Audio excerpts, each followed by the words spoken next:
Okuva olunaku lw'eggulo bangi babadde batuuka e Kyambogo kampuni ya Face Technologies webadde egabira pamiti z'abavuzi b'ebidduka nga bakoma ku muggalo.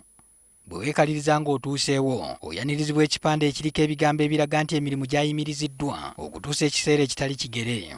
Naye tebaatwanawo nsingidde, tebaatugambye eki, tutawaanye tuyise gye tuyise tutuuse wano gundi yakoze eki baggaddewo. N'amagezi ag'okuwoza nga abasirikale b'oku nguudo bababuuza pamiti nago bagafunidde awo ku muggalo. Bangambye nti baggale nti ngende nfune ekifaananyi njakiwa aba traffic. So kye bangambye.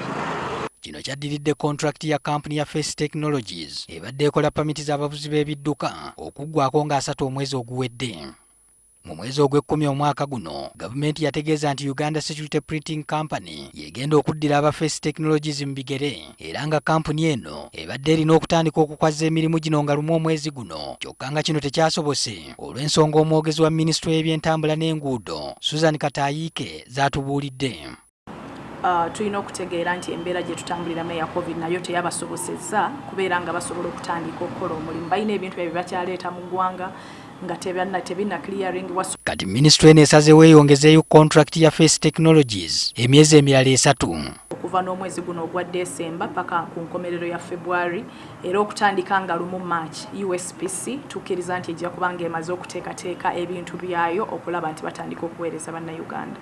Newankubadde contract eyongezeddwayo, aba Face Technologies baakuddamu okukola ku bbalaza nga 7 omwezi guno. Jjukira nti okusinziira ku contract yaabwe kyali nti ennaku z'omwezi bwe zinaatuukira nga 3 bajja kubanga bamaze okuggalawo nga bamaze emirimu gyabwe. Machines ze bakozesa zitwala ebbanga okubanga bazipangulula n'okukola ne systems ebya IT, so balinga already batandika okukola omulimu ogwo.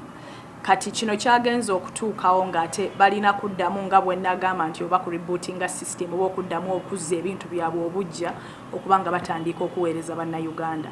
Kyeva Ministry bawadde akabanga kano ka wiiki ng'emu okubanga basobola okutereeza ebyuma byabwe then okutandika ne Monday baddemu baweereze bannayuganda. Kampuni empya ya Uganda Security Printing Company esuubirwa okuzimbira ku tekinologi aba Face Technologies gwe babadde bakozesa ate eyongereko ne ku mpeereza naddala okwongera ku bbanga pamiti ly'emala nga tennaggwaako. Abantu kati babadde basobola okufunira pamiti zaabwe wansi wa ssaawa emu oba wansi wa ssaawa 2. Ekyo tukkiriza nti ne USPC ejja kubanga esobola okikola. N'ekirala nti tubadde tugaba pamiti nga za mwaka gumu myaka 3. Naye kati awo tugenda mu maaso tujja kubanga tusobola okuwa abantu pamiti z'emyaka 5. Wabaddewo okusuubiza bannayuganda nti enkyukakyuka mu bakola pamiti tezijja kukosa mpeereza. Aba kampuni ya Uganda Security Printing baakukolera ku kitebe ky'oluguudo lw'eggaali y'omukka ku luguudo lwa Nasa wano mu Kampala.